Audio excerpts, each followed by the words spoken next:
Such is the deal these days. Right. So, okay. So if these go out, I have my other ones charging now, and we're good to go. We're good to go. Yeah. I just want to take a few seconds just to introduce myself. I don't know why, for some reason today we have a waiting room, but that must be a button that I forgot to uncheck. So I'm going to just keep clicking admit to everybody. I am Abby Schiller. Welcome, everybody. I am Abby Schiller. I'm the CEO, moderator, coach, and a mama to a 16-year-old and a 9-year-old. I'm here with my business partner, Sam Kurtzman-Counter, and our director of development, Maggie Tancred. The Mother Company is on a mission of helping parents raise good people. And we've been doing that for 10 years, mother-run company for 10 years. And we do that in two parts. We do that by producing incredible, meaningful television shows for preschoolers all the way up to teens, and with pro-social messaging. And we also try to support parents by offering free talks such as this, small groups, one-on-one coaching. We just started a Sunday night self-care series. So we're really trying to improve the experience of parenting for thousands and a generation of people. So for all of you who made donations, that goes to support our foundation, which allows us to support more parents and reach wider, and it supports our work. So thank you to everyone for that. And I just want to let everyone know, now that we're all kind of here or getting here, that we are recording today, so that if you have to jump off, and for those of you who were tied up, we will send you the recording at the end, and we will post it on our website as well. Sorry, I'm dueling the admitting people and the introduction. We're super grateful for this community of parents. It really helps us when you spread the word and let other people know about our talks. So many of you reposted it on Instagram. We're so grateful. Thank you. I just want to let everyone know about our talks next week. We have an amazing expert, Dr. Corinne Edwards, on anxiety, depression, and trauma. We at the Mother Company started asking, are our children going to be traumatized by this? Will we have some form of PTSD when we get into crowds? What is happening mentally for all of us? And we turned to one of the country's foremost experts on that. So that is next week. She's amazing. Also, if you're living with a child or a teen or a partner who you think may be spiraling into depression, please join us in that community to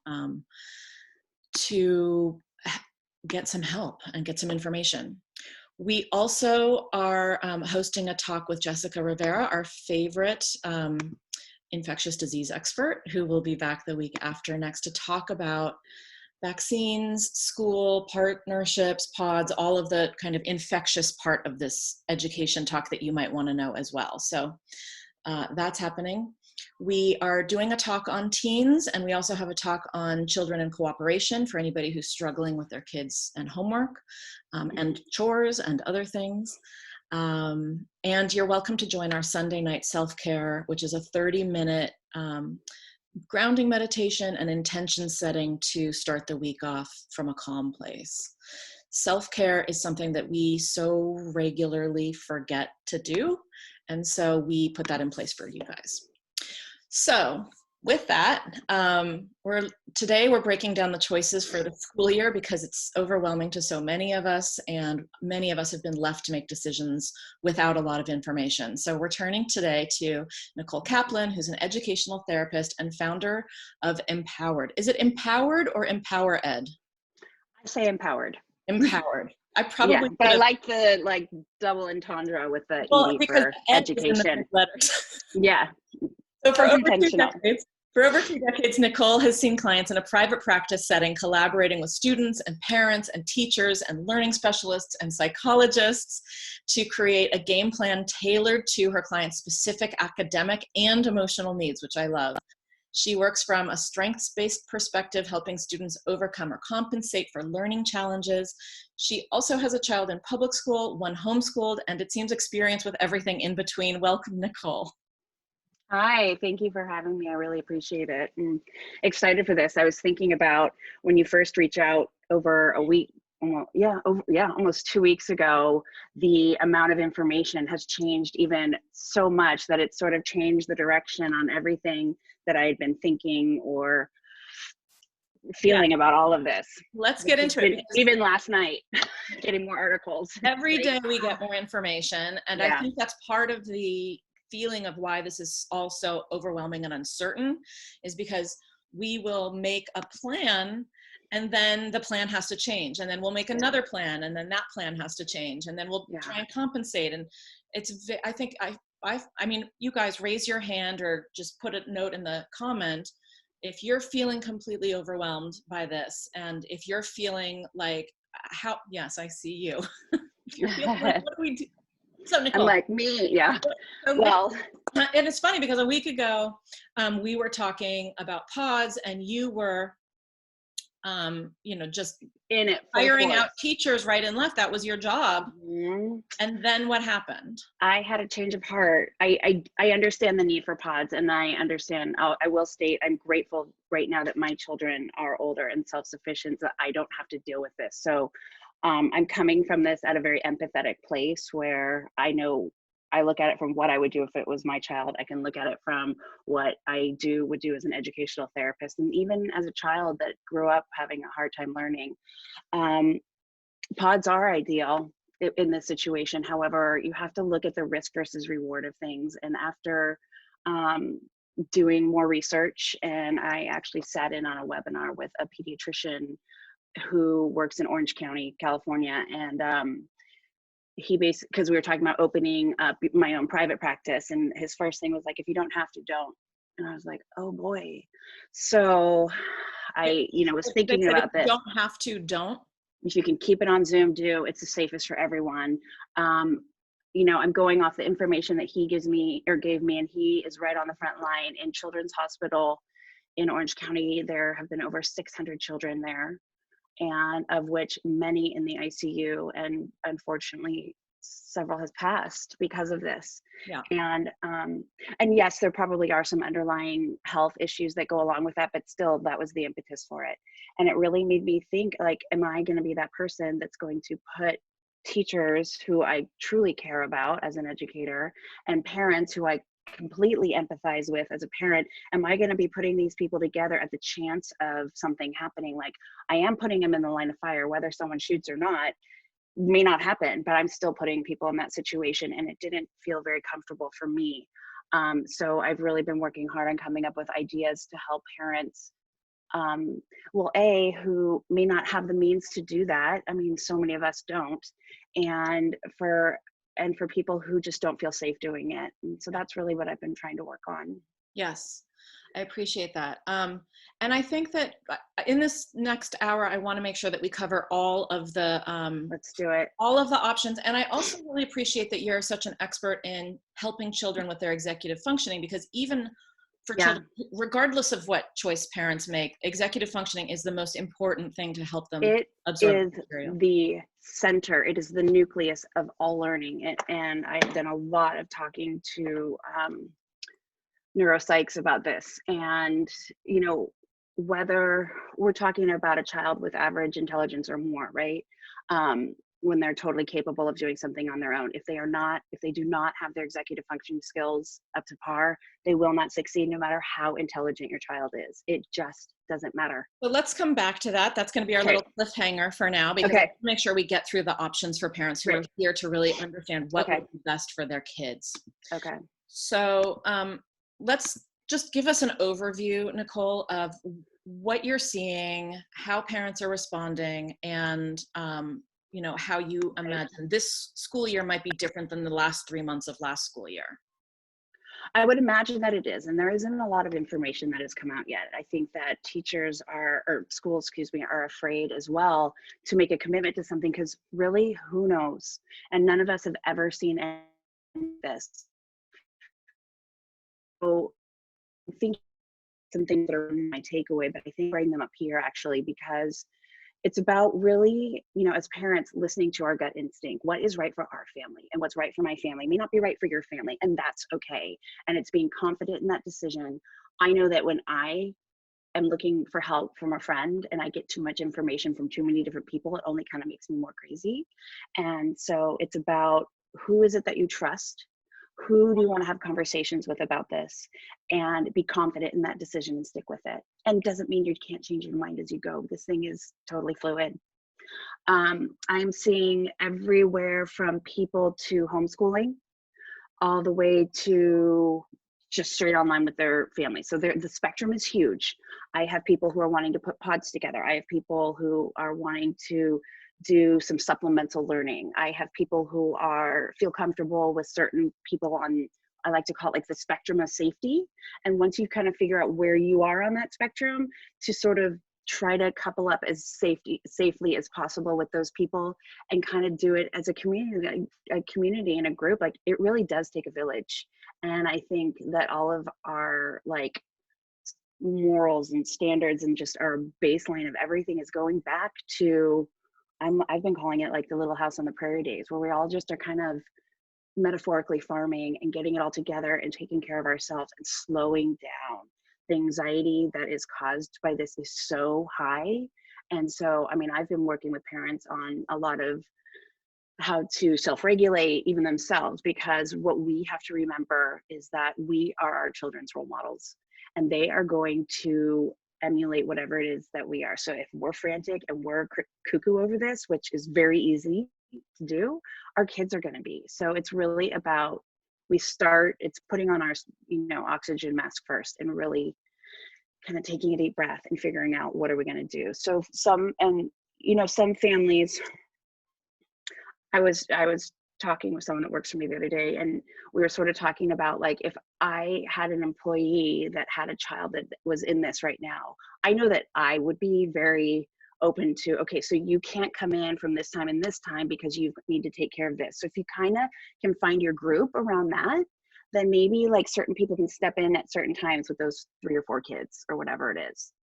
Also, obviously, if you are in your little pods, there's the social distancing really should still happen. And you don't want it to, the kids want to run around, but it's the whole idea of, kids can be 3 feet apart from one another. The teacher still should be 6 feet apart. Ideally, this is all what the pediatrician told me, and based on research, you should be wearing a mask and a shield. I find that hard when I'm working with kids, especially when they're learning to read. They need to be able to look at my mouth to see how I'm forming sounds. So I'm almost thinking with the younger ones, like a Zoom, like phonics kind of thing is best anyways, because then we can play with our mouth and do things that they need to do to learn the sounds in a multi-sensory sort of way. Okay, so let's break it down even more. So what is a perfect scenario if there is a pod and you've already been clear that there are still extreme risks, and that in fact, statistically, and we'll go through this with Jessica Rivera, our infectious disease expert, but statistically, the highest spread is happening within families and close friends, statistically. I know. So a pod. I guess a perfect pod would be just a family. And to have, if you're going to have someone come in, have the facilitator be competent enough to deal with the different ages. One family, multiple kids, one teacher 6 feet away. Everybody masked. It depends on how many kids you have. So, so much of this is dependent on so many different questions. So how many kids are in the family? What are the actual, if you have a high school and a kindergartner, that's probably not the best match for a teacher. Congratulations on your fertility if that's the case. Right. Exactly. Oops. But but you know what I'm saying. So I think a lot of it is dependent. If they're all kind of clustered in the elementary years, I think one teacher could totally handle it. And I don't even know if I think that a full credentialed teacher has to be that person today. Private school teachers aren't credentialed. Right. I have been I've been at a school, but I don't have my credential, I have my master's. So I have no problem with that. Some people really want a credentialed teacher, but to me, I think in this kind of situation, it's really there for support. If the family is choosing to do the Zoom from school as well. Let's back up for a second, because really, what is the thinking? What do you think the thinking is that is more beneficial for kids? Zoom or pods, are they going to learn more, or does it depend? Like, which one is better for It learning? totally depends. So like, and it depends on the age, and it depends on their executive functioning skills. If they have, Break it down a little bit for us. okay, so basically, Preschool, elementary. okay, at any age, if your child is able to acquire information, process the information, and show knowledge of the information, they're doing okay. If it's over their head, and you'll start to see it. Like I was, just talking to my friends' kids, like, so how's, Zoom in middle school? And they're like, well, it's great. I'm like, oh, wow, tell me. And they're like, well, it's so easy. I'm like, are you learning anything? They're like, no.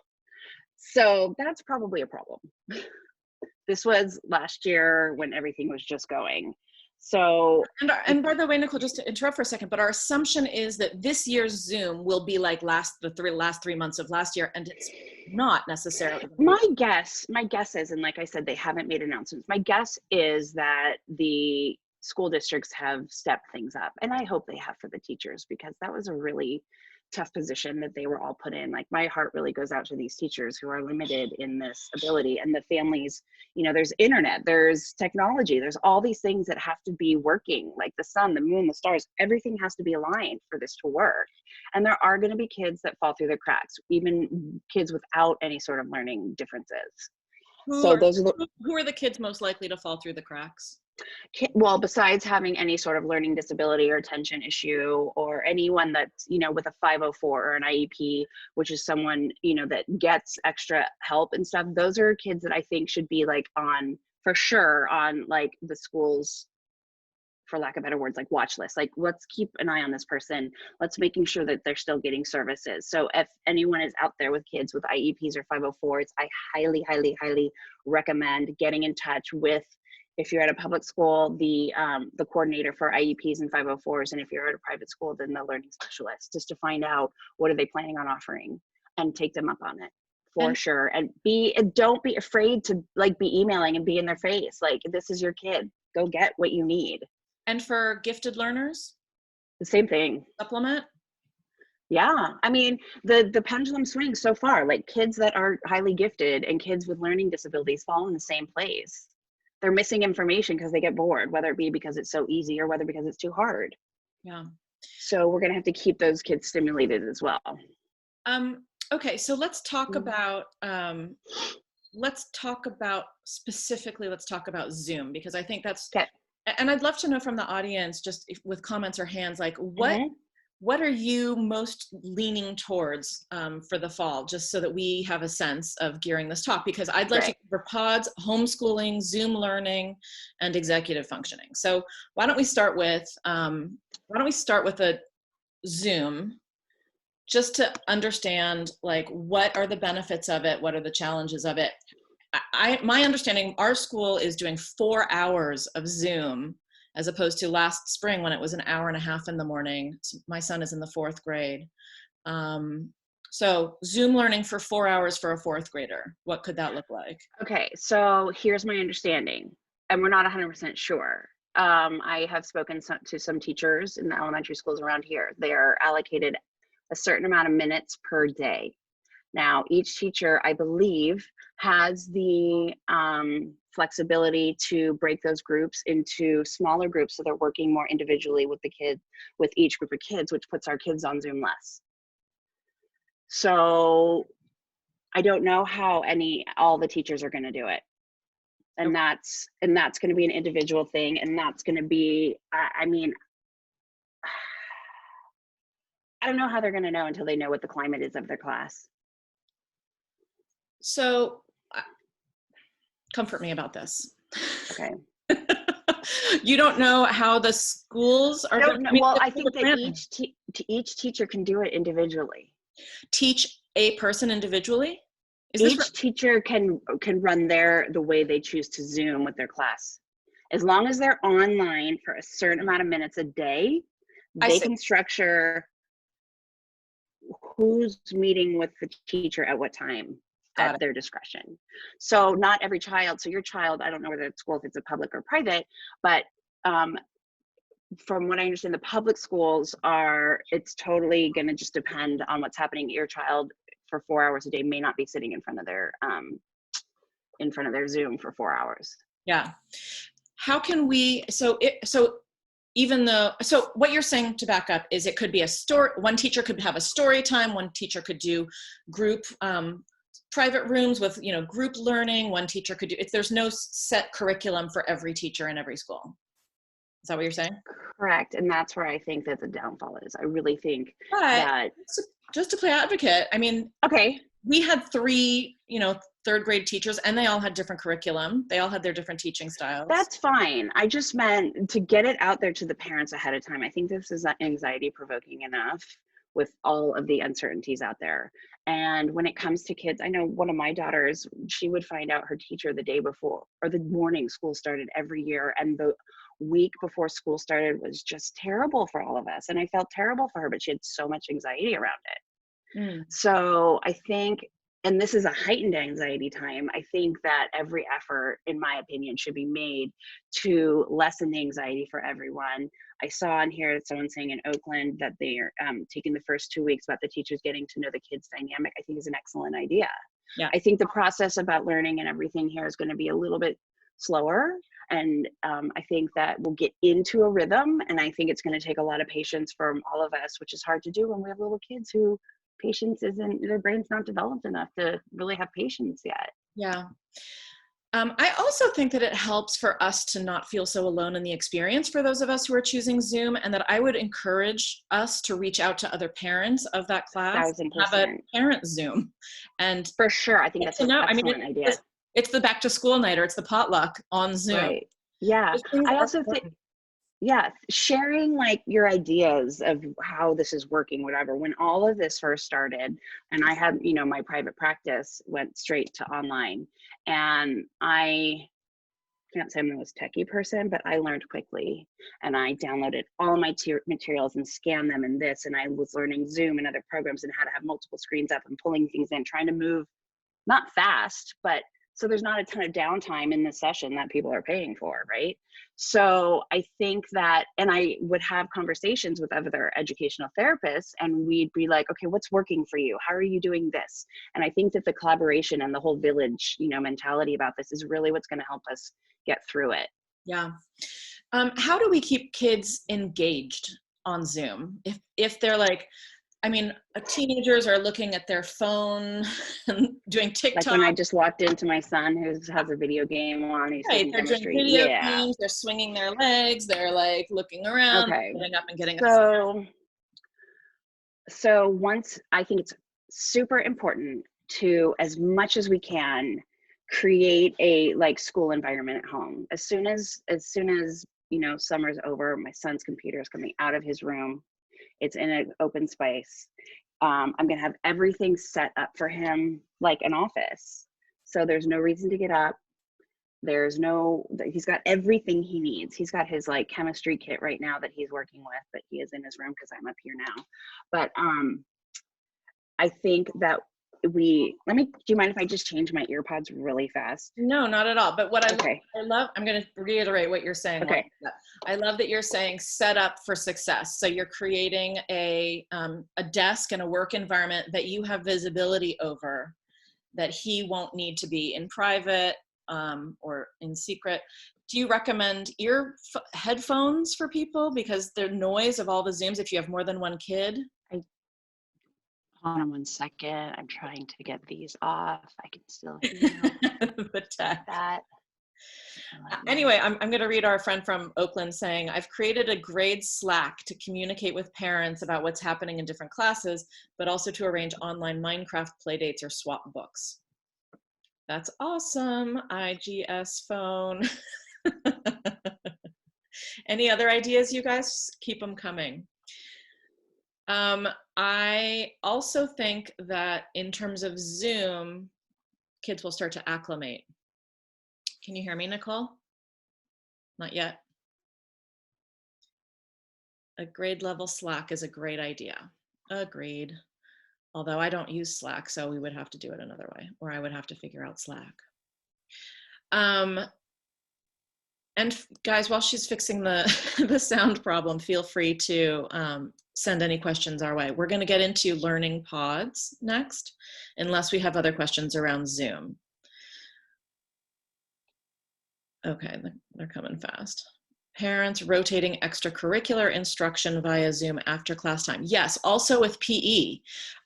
We have hired, our school is hiring the PE coach to do after school jumping jacks and sit-ups and hula hoops and whatever in the yard with a large group of kids. Okay, can you hear me?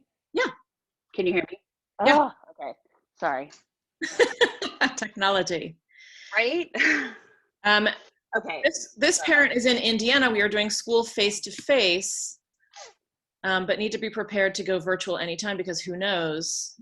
It is really interesting to hear what different areas they're doing. That's funny. My daughter goes to Indiana, and she unfortunately will not be going back. She'll be doing classes online here. Mm-hmm. So, okay. So your question is, what should you be doing to prepare? Well, I don't remember our question at this point. I'm so sorry about that. That's okay. That's okay. But I do think that what has been happening in the comments is really interesting. And there's a comment about body ergonomics of kids Zooming. And I agree. I literally can't move my back these days because of like looking at the cell phone. Okay. Right. Okay, so we were actually talking about like setting up a workspace. So can I track back to that for a second? Yes, please. Okay, so every child is going to be different. Now, in my office, when I'm working with certain kids, they're on a bouncy ball and they're sitting like this. Now, that would bother most teachers, but it's important for kids with any sort of attention issue to be able to do that, because with the constant movement, it actually slows down their brain so they can concentrate more. So when you see those kids that are tapping or like drumming and doing things like that, it's really a real thing. So knowing your child, and I would say, you know, I'm always open for people to email me those kinds of questions to help problem solve. But if you go online and be like, my kid bounces around a lot or has to keep moving when they're studying, what can I do? You know, it'll give you ideas. There's little seat things that you can get for them to wobble in their chairs. You know, even those like stupid fidget spinners are good for the right kids, not for all of them. Yeah. But it's really about knowing your child. And one of the executive functioning skills is metacognition, and that's knowing how you learn. So this is about really getting in touch with, how does my child learn best, and making the child aware of that. Okay, you learn best when you can hear it. So we're going to have to like really make sure you understand it, maybe even repeat it to you or something like that, or your visual. So we need you focused on here, and when you're studying, let's make it a more visual piece. Yeah. Okay.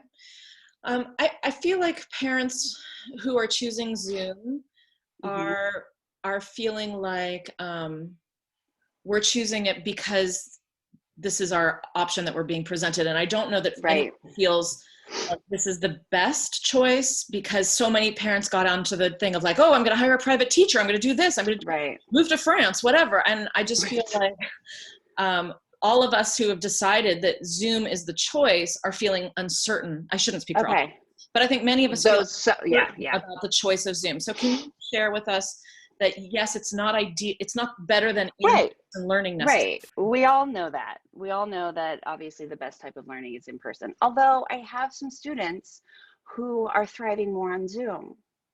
There's less distractions for there. So, you know, there's a group of people that it will be great for.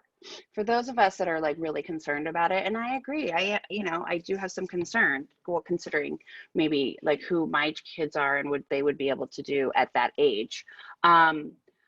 We're all in this together. We're all in the same boat. So I think that's really important to realize. And any questions we have, I guarantee if you're having it, someone else is too. And, you know, maybe even something to think about is, I don't know, back in the day, they had those like chat rooms where people could post questions, and I don't know if they still do that, but those are good kinds of questions to put out there for people to sort of chime in on what it is that they're doing.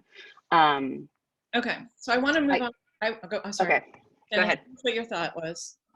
No. I got it. I just want to wrap up on the Zoom because we're about halfway done, and I want to make sure we get to learning pods and homeschooling and all the other things we need to talk about, children with IEPs and ADHD. But Zoom is 100% an option. I would say to parents from a life coaching perspective that if you're making the decision to do Zoom, have your back about it. Make it the best experience that it can. Understand that it's not perfect. That's right. As good as you can make it. be flexible in that choice. Yes. Watch your kid assess, and keep making that decision, right? And show confidence, yes, for your kids. So they don't, like, if we sit there and say, oh, this is, BS, our kids are going to think it is. So Yeah. this is just, like we said, this is the new normal right now. This is what we're doing. We are the flight attendants. That's right. Turbulence, and our kids are the passengers looking for our expressions and calm. Yeah, and they're confidence. reading us. They're reading us. Got it. For sure. Let's move on to learning pods. I want to know prices. I want to know logistics. I want to know age range of kids, pros, cons. Let's get into it. Okay. So age range, I would say I have seen anywhere pretty much from like TK through 8th.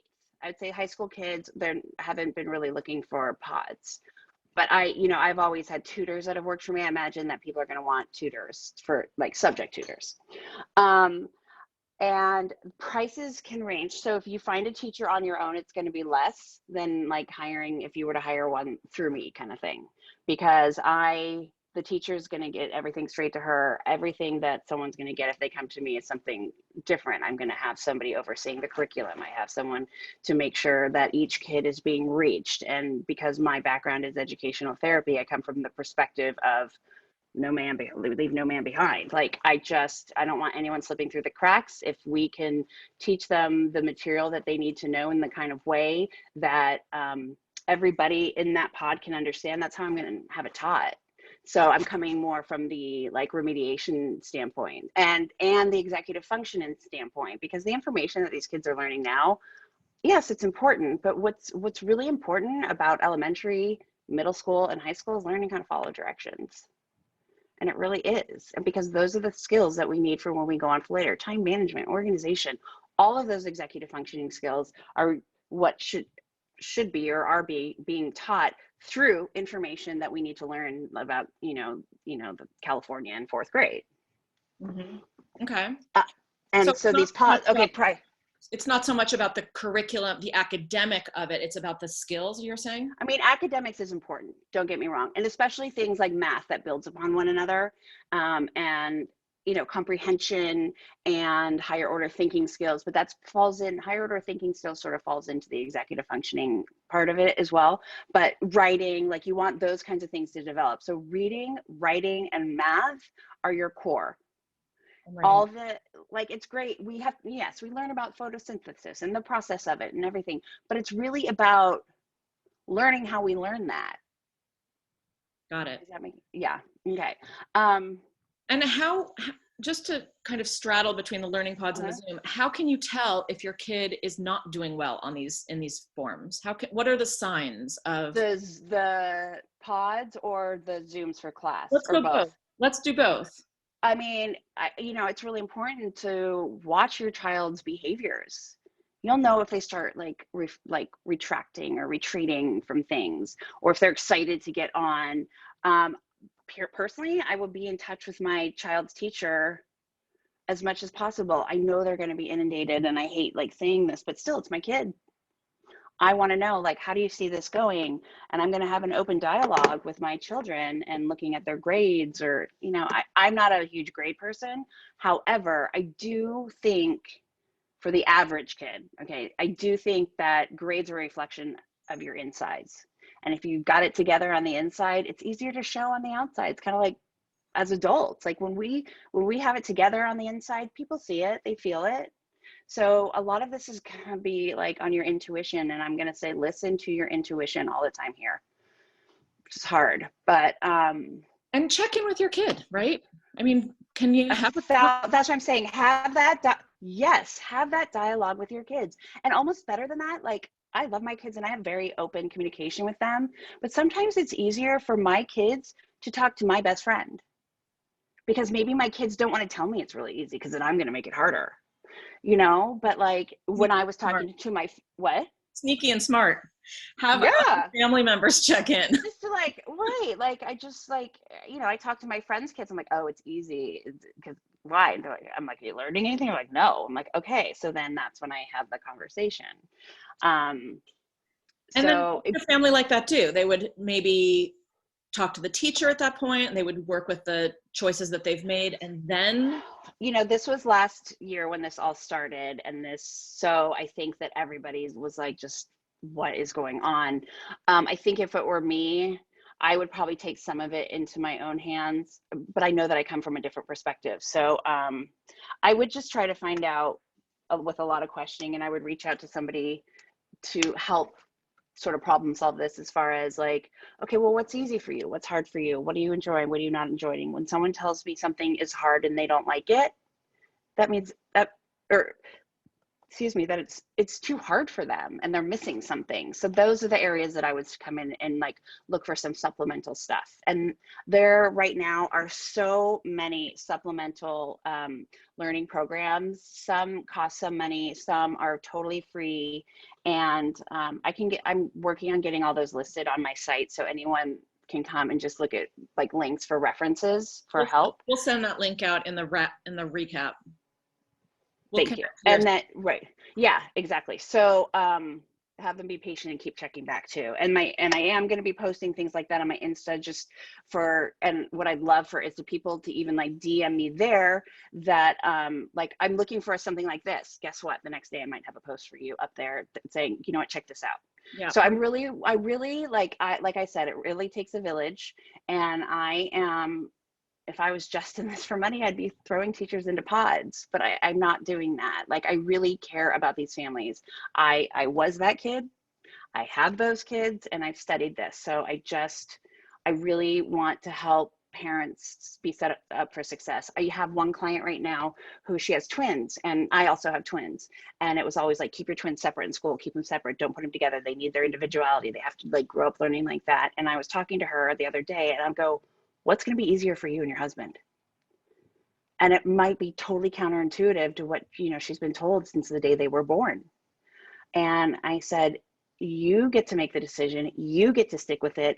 And I will tell you this, if you guys are happier in your household, the kids are going to be happier, and it's not, the risk versus reward of having them together versus apart might be greater. So it's really individualized, and it's really listening to what's inside of you and not conforming to what your friend might be doing, because that may not work for your family, and that is okay. And I just want to reiterate that would be one of my big takeaways. Yeah. For sure. I think so much of this is remembering to just be flexible about this, and it's so, which is an executive functioning skill, flexibility for parents. But I do think that part of the kind of frantic anxiety that I'm sensing from all of the parents that we're talking with at the mother company, at least, is about making the wrong decision, failing their kids, like all of the fear that we have around this. And yeah. I think it's helpful to remember that there is no wrong decision, that we can, we have some challenging choices ahead. Not all of us have resources to supplement or to, essential workers have to send their kids somewhere or bring. I know. There's lots of, we're all stuck in these hard places, and to have some compassion around that for ourselves and give our kids a pass too, because they're experiencing this as well. Yeah, I think that, I think we're in a pickle, and I think that we working together and figuring out what's going to work for your demographic and where you are, because every community is different. Like, we're in Los Angeles, it's bad. It's really, really bad. And there are some schools that are opening up, but they have able to make it work, and maybe their demographic is better. Okay. So we have to, as much as we have to trust what our government is telling us, and you also, by the way, I read something last night, and it said, what if our children are having anxiety about going back? Like, if your school is supposed to go back and your kid is not feeling it, like, I was always the mom, like, you start something, you finish it, and if you don't want to do it again, that's fine. But I think my tune is changing a little bit here. Like, if kids are having real fears about going back, let's listen to them. I think this is time to really have that open communication. And I remember when all this started, I'm like, who's going to be the first school to open? Like, this is going to be interesting. But they're right. Like, who's going to be the first kid to go back? The younger ones may not be as aware, but you've got some other kids and maybe they've had family members that have been sick or someone passed away that they know, and that's really scary. I do recommend, if you're finding, and I know you're having a talk, I don't know if it's next week with the therapist, I do recommend reaching out, and there are resources for everyone for that. And there's different centers. And I think it's really important when we don't know what to do and then your kid asks a question. And I think it's okay to say to your child, you know what, I don't have the answer for that, but let me look into it for you. Yeah. It's important for your child to know that we don't know everything. Especially now. We have to problem solve. Yeah, we have to problem solve too. Anything, we're helping our children build resilience and become psychologically yes and yes develop some flexibility. So right, okay, this so is what I was okay. Before we move on from pods into homeschooling, I just want to for those who are still really interested in doing this, they might have one family or two families. What is that an ideal? I mean, everything is a risk, but what is everything? Okay, given that so everybody's aware of the risks, they've all signed off on, like, I know what this is and whatever, and I'm not going to do this, or I'm going to do this. I would have, so for example, like people that have approached me have 5 kids in a pod, none of them siblings. I would do it outside, make sure it's outside. What? That seemed like a lot. Yeah. But everyone, like I said, everyone's got their own spectrum of comfort. So you have to find the right educator that's going to be okay with that. In my opinion, I wouldn't want the educator working with anybody else except for that one family, which I get totally pigeonholes these teachers who need work. So, but I'm giving you my utopian sort of view of what I think it should be. It would be outside. It would be, you'd have to have, I've heard that temperature checks for 10 and under mean nothing, but if a family feels better with it, do it. Masks, face coverings, the proper hand sanitizer, not the ones that are all like out there right now. I would probably do a pulse ox read. I would make sure, do you know the little finger pulse ox? Oh, for the oxygen? Yeah. Wow. You can buy those on Amazon. Yep. And you can just check breathing levels, because that's really where it is. It's in the lungs. I'm going to ask our infectious disease expert about that. Okay. Yeah. Well, I just know that every time I've gone into the doctor or dentist or whatever, it's, temperature, fingers. Because the thinking and the question is, what would you be looking for on the pulse? When you have low oxygen, it's a sign of a silent lung infection. Right. It's harder to breathe. Coronavirus does do. You can have very few symptoms and still have very low oxygen levels, which indicate infection. Yeah. And that's a great question for the infectious disease specialist. So I probably will join you on that one. Perfect. Yeah. Okay. So pods, back to pods. So I would make sure every child has a morning, the parents have to sign off on this. Like, my child has not been around anyone. Like, my son's playing water polo. Before he goes to play water polo, we have a checklist.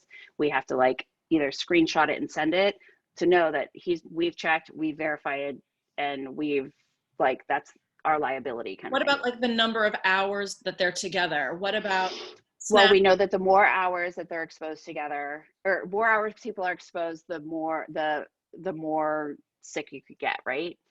Running around, sports. Is it they're just sitting and learning, or there's the throwing the ball and PE? And it depends. It depends if they're doing a full homeschool situation. I think that there are ways to do activities that don't get kids too close or the teacher too close.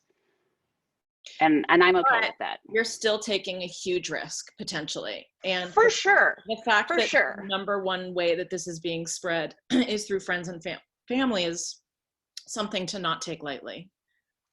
1,000%. Yeah. Okay.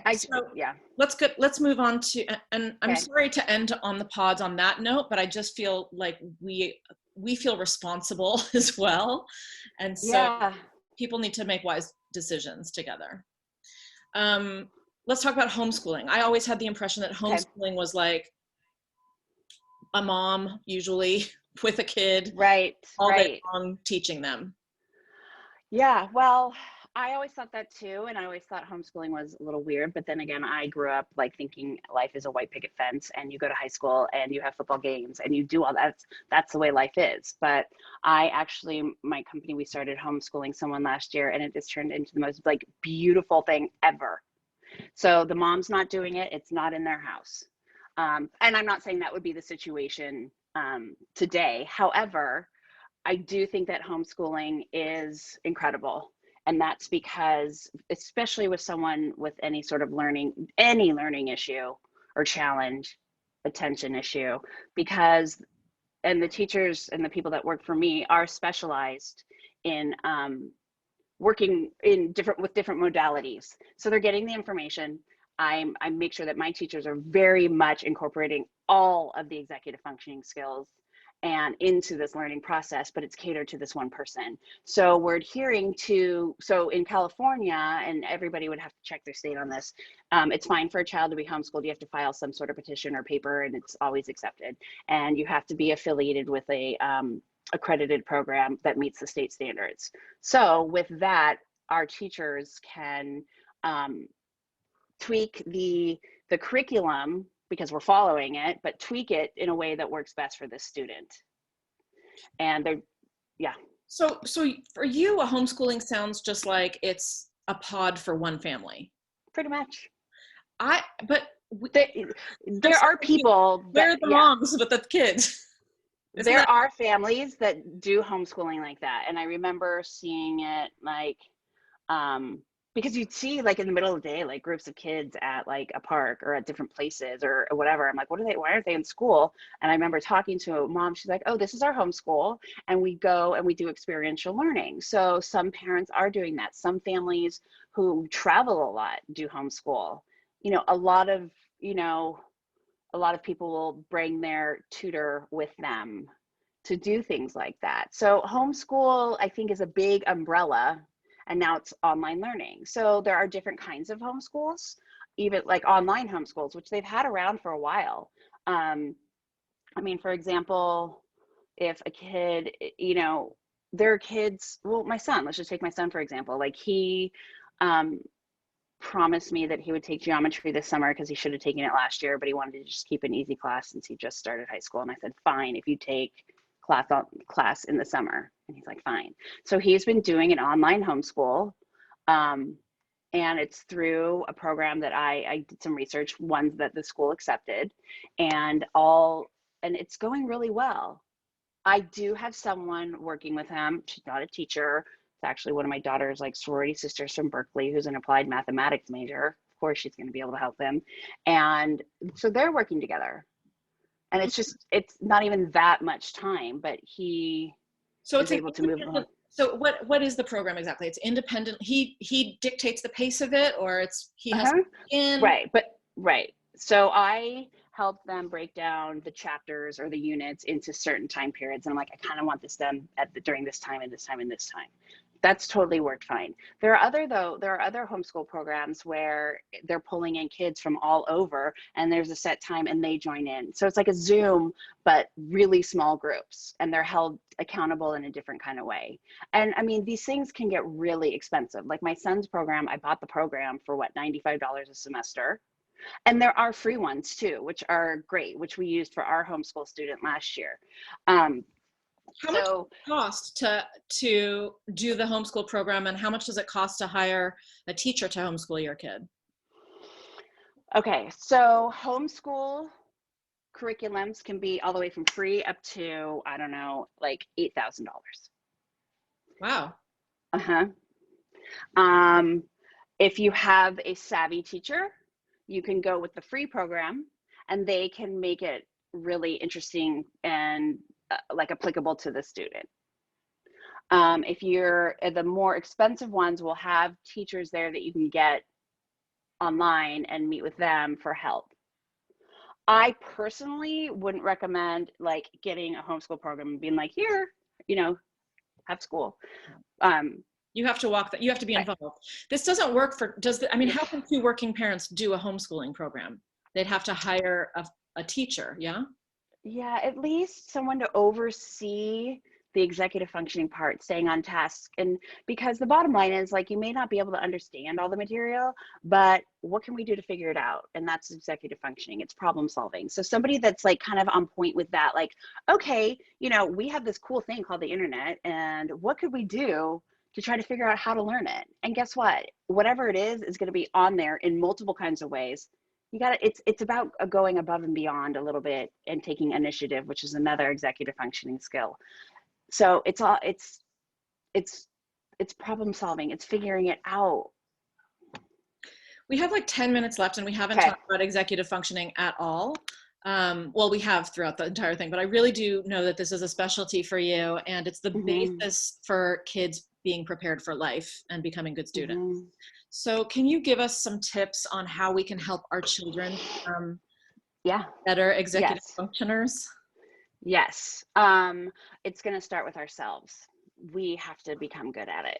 What does Our that mean? kids, it means keeping a calendar and letting your kids know that you keep a calendar and you write things down, and that sometimes you need to put reminders in there. Kids don't want to, they don't want to write things down. It takes too much time. Oh, I'll remember. And if my daughter might be watching right now, but she goes to Berkeley, and one of her first days, she's like, I wish I listened to you. I'm like, what do you mean? She goes, there's just a lot of things to manage. I'm like, yeah, there is. So it's about budgeting and managing and not rushing. So if our kids are seeing us like stay calm and getting our stuff done and preparing ahead of time, like, oh, we're going to go to, dumb example, the beach. That means I got to get these things together before we go. Oh, let's get that all by the door now and take care of it. So it's like the planning ahead. It's being flexible. Oh, you know what? It's starting to rain. We can't go now. Let's be flexible and think of something else. Like, it's about, and if you remind me, on my Instagram, I have I do have a list of all the executive functioning skills, and I did a whole series on it. That would be a good place for people to get information, and they can DM me questions. But exactly what it is the ability to organize your thoughts, right? To take action in order to achieve steps of a goal. Is that what it is? Here, let me just pull it up so I don't miss one. Executive functioning skills. So it's like taking notes in class, writing things down, remembering when things are due, turning in your homework when you need to. Yeah, it's planning your time. It is. Here we go. It is. Why is that blurry? Maybe it's my eyes. Here we go. Right? Getting old. It is, and in no particular order, planning, organization, time management, task initiation, your working memory, metacognition, self-control, attention, perseverance, and flexibility. And I have all those up there with little explanations of each of them. Those have to be working together, and that's a lot. And how are we going to expect our kids to do it if we can't? So it's really about modeling that behavior. We can set them up for success, but with organization. We can have their desk all organized. I think it's important I use a lot of color coding with my students and myself. I like labels. I'm one of those people. And, but like having different files for different classes. So each class pick a color. And so they make the association, oh, red is going to be Spanish or whatever, or green is science, right? So they have to get their science folder. So they take out their science folder and then they file all the work in there. Now, I realize that most of this stuff is online right now. So it's important on their device, whether it be a tablet or whether it be their computer, to create files on their desktop so they can drag their homework in there. I found that many of my clients last year, or at the end of last year, were having a hard time turning things in electronically, and like they clicked the wrong button and the teacher's like, well, you didn't turn it in. And I'm like, you know what, it's time stamped on your computer. Let's turn it in properly together so they know that you did it. And they're having a record. So it's really about keeping those files organized. It's really about, if they have a paper due in a week, setting them up so they're doing a little bit each night and not cramming. It's timers, Nicole. What are the tricks and tools that parents can use that you for attention stuff? Like, I do think timers are the way to go. And you've got to look at what is your child's ability to sustain attention. And then what we want to do, even if it's 10 minutes, that's okay. So we take the 10 minutes, we set a timer. Okay, after 10 minutes, let's get up, let's stretch. Do you have to go to the bathroom? Do you need, a quick snack or a drink or whatever it is? And then come back, set the timer again. And then over time, just make it a little bit longer, see what they can do, stretch it out. That's one thing kids with really, and this, listen, the information I'm giving is very general, and that timer is going to work for some, not all. Some kids are not going to be able to come back, and it might be too hard. We should do a whole talk on executive functioning. I could, yeah, yeah. Okay. But a metronome. So kids that have a really hard time staying on task, even in that moment, you can get the app of metronome, and that beat. What? That helps them or it makes them crazy? Yeah, no, well, it'll make some crazy, but for some, it keeps them moving. And if you notice, some kids, when they're working, you can't see my hand, so I'll use my shoulder. Like when they're counting or doing beats, they're like this. And when the babies were little, remember we do music class and pat them their backs for the beat? Yes. It's all of that kind of stuff, and it gets into our brain. And that's why they talk about, like, Mozart for math and science. Like it's about those like binary beats that happen. Interesting. Okay. We're going to do a whole talk on that. We have about 4 minutes left, and we haven't even gotten to kids who I know learning challenges. Okay. Is there one thing you would want to tell parents of kids who Yeah, I want to say that get in touch with either the learning specialist or the person in touch with the IEP 504 program at your school. Find out what services they're offering. There are so many, and this could be a whole nother talk, there are so many compensating strategies for things like comprehension. And I will always say right now, and I will tell this to everyone for anyway, never give your child something they're not capable of doing. It's only going to make them feel terrible, and they're never going to want to try something difficult again. I believe in stretching the rubber band, but giving them something just to challenge them isn't always the right thing, the social emotional part of it. Wait, what was the question again? I'm like, I was just talking, we have like, the kids are, okay, so audiobooks. Have them listen to the audiobook as they're reading, so they're comprehending. There's strategies to figure out ways to separate tasks. If a child is having a really hard time spelling and but there's spelling, there's handwriting, there's all these different things. Let's pull each of those tasks apart. So they're focusing on either just the spelling, not spelling and handwriting and trying to come up with the thought. So they're all different tasks. They're asked to come up with certain like answers to questions, dictate those questions to someone, have them write it down, and then they can handwrite it and copy it after if you want to take it to another level of the handwriting piece of it. I think this is a good time to get kids proficient on typing, and I have some good typing programs, and I think they're offering them for free right now, I think. But there are some for sure. So much to take in. I mean, that we can. Yeah, it's a lot. It's a lot. This could be another talk as well, I think. I just think that, what I want to end on, we have 2 minutes. I just want to end on letting parents know that we're going to get through this and that it's going to be okay. Yeah. I've seen a couple times really fast on questions about video games and things like that. And I have one of those myself, and I've been doing some reading on that. And right now the philosophy is, if your child is being appropriate, they're going to be on the screen, but if they're doing things like, look at some of the games that they're playing, like there is planning involved, they do have to strategize, and they do have to do those things. So look at those things, and as long as they're not like surfing the net looking at things that they shouldn't be looking at, as long as the games that they're doing are productive, and I'm sure we can find some productivity in some of these kinds of ways, then we gotta give. Yeah, and there were some talks about screen time too, and I think that Zoom as screen time, yes, it's a screen in front of their eyes, but it's an engaging screen. It's not passive. And so correct. Digital media specialist who talks to this as well. Amazing. I want to see that too. It's on our site, Julia Storm. Okay, good. It's already listed on our homepage under parenting and pandemic. 1 minute left, Nicole. What is the main takeaway? The takeaway is listen to yourself, model good behavior, be confident in the decision you make, be flexible in that decision, reach out to people that are in, well, we're all in the same situation, but reach out to like-minded people as you and strategize together and come up with a plan. Go online and ask the real question, because you're gonna get the real answers on there somewhere. Like, what do I do when? And there are things about it. Read 3 articles and make your own assessment and put it together for yourself. Oh, really important. Like, get the kids up and showered and breakfast and at their desk, like real school. Have a schedule like this, like every day, and stick to it. Just I know it sucks being rigid, and I've dealt with it obviously myself with my own kids, but I'm finding kids need and thrive on those boundaries, and it's their job to push them. So just hold them.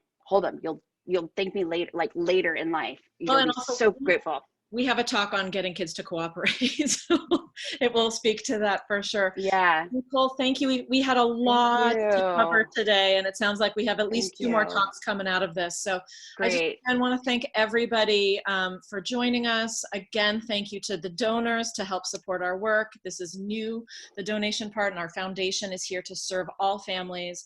And we are so grateful to the speakers. We look forward to seeing you, and please let people know for next week on the talk on anxiety, depression, and trauma. She is an incredibly wise woman. But thank you, Nicole, so much. That was really wonderful. I appreciate it. My pleasure. Thank you for inviting me. It was great. Perfect. Good luck with your decision, everybody. We'll see you next week. Bye. Bye.